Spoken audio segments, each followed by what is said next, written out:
So I know from my experience, when Suge pulled up to the video shoot and we went outside, I seen Eminem and 50. And that was my respect right there. By the standard of the rap industry, Eminem and 50 Cent should be rivals, but instead, they have grown a bond that will see Eminem doing anything for 50 Cent. No wonder they have been able to keep a friendship that has spanned 2 decades. One thing is for sure, their bond is deeply rooted in genuine friendship and loyalty. But how did it all begin? What exactly made them become best buddies? And how has their friendship survived for so long? Let's find out. 50 Cent is what you will call the hip-hop black sheep. At the start of his career, he basically had beef with everyone and made enemies at every corner. First, he released a track that basically talked about robbing everyone and will soon get into a nasty rivalry with Ja Rule that put him in a tight spot. Then, there was the issue with Columbia Records. Shortly after 50 Cent signed with them, he was attacked and got shot 9 times, leaving him battling for his life. He had barely recovered when he was dropped by the label. This was a difficult time in 50 Cent's life. He was healing from a major surgery, he had no record label to help with his career, and no one in the industry wanted to have anything to do with him. He was basically alone and unwanted. It must have been tough. And at this point, it almost looked like he would quit his career, but that wasn't the case. You see, the thing with 50 is that he has always been able to think smart, more like think 20 steps ahead of the people around him, and this has benefited him a lot, which, in fact, is the main reason he has become one of the bigger entertainers in the world, even bigger than Ja Rule, who was basically 50's oppressor for years. Now, once 50 realized he wasn't ever going to be able to record in any studio in the United States, he took a flight to Canada, where he linked up with his longtime friend and producer Shaw Money XL. Shaw Money was the one who allowed 50 Cent to record music at the studio in his house. 50 was grateful for this opportunity and used it to the max, recording over 30 songs for his mixtape. He released back-to-back mixtapes, and thankfully, they became major hits, getting high play from some of the top DJs in clubs all around the world. But that one mixtape that really did it for him has to be Guess Who Is Back. So, how exactly did it change his life? It started when 50's lawyer met with Eminem's manager Paul Rosenberg. The two have known each other for years. 50's lawyer saw an opportunity to promote 50, so he gave his CD to Paul, and then Paul, in turn, gave it to Eminem. When Eminem listened to it, he was hooked, and in no time, wanted to link up with 50. What they didn't know at the time was that this would be the start of one of the most thrilling hip-hop bromances the world has ever known. Eminem recognized 50's talent, and after listening to Guess Who's Back several times, he was so hooked that he had to share it with Dr. Dre.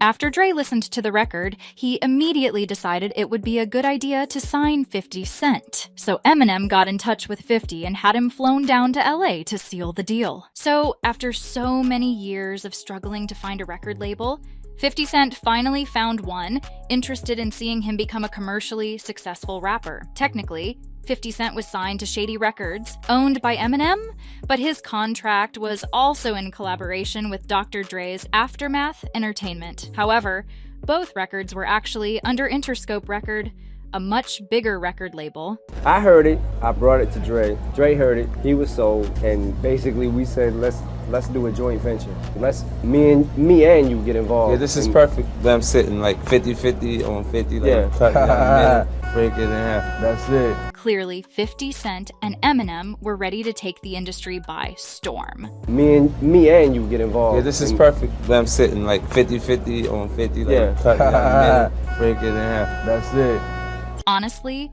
the most impressive thing about this duo has to be how they managed to maintain a healthy, non-toxic, non-rivalry relationship, which is actually difficult to keep in the rap industry. These two were honest artists who remained true to themselves. Plus, 50 was super impressed with Eminem, especially since he was a white rapper dominating a black hip-hop industry. Hip-hop is black music, without question. And unfortunately for some people, it's tough to accept that you got a white artist that does it better than black artists. Interestingly, the two of them released one of their most successful albums in the early 2000s. Eminem released his mixtape, while 50 released his debut album Get Rich or Die Trying. Both albums enjoyed massive airplay and were nominated in the same categories of the biggest music awards. But at these shows, these two only showed intense respect and love for each other when either one of them won. They also worked together on some songs. For instance, Eminem featured on 2 of 50 songs on his debut album, while 50 was featured on a song by Eminem which was part of the soundtrack for his movie, 8 Mile.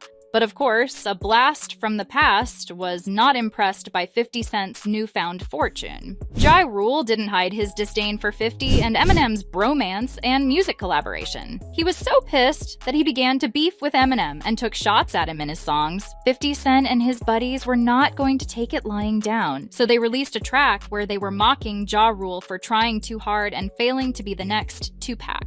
Ja Rule then responded with his song Loose Change. Eminem then fired back with his song Haley's Revenge, where he referred to Ja Rule as the dirtiest kid. But it wasn't only Ja Rule 50 had beef with.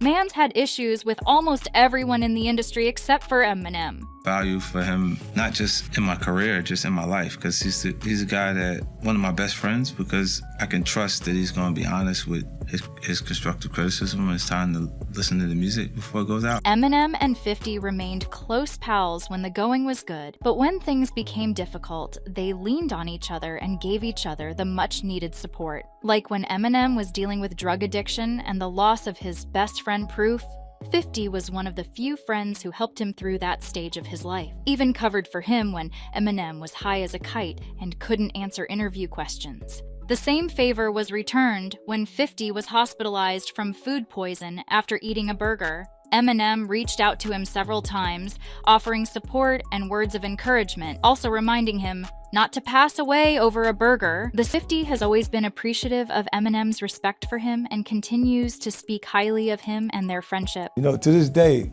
you know what's ill about him? Like, he hit me randomly. I showed you my phone the last time I talked to him. He texted me and was like, yo, when you gonna fly me in private so I can land on that dick? What the f is wrong with you? Fans have also been super impressed at how they have been able to keep it real after all these years, with one tweeting, Eminem and 50 Cent have the cutest friendship ever. Another says, I love 50 Cent because he never tried to jump on the Eminem hate train and he always stayed loyal. So what do y'all think? How has 50 Cent and Eminem been able to stay cool? Do you think they would ever beef? Tell us in the comments section. For the latest pop culture news, subscribe to PopPlug. And if you want to know why Nicki Minaj fired warning shots at Cardi B, watch this video.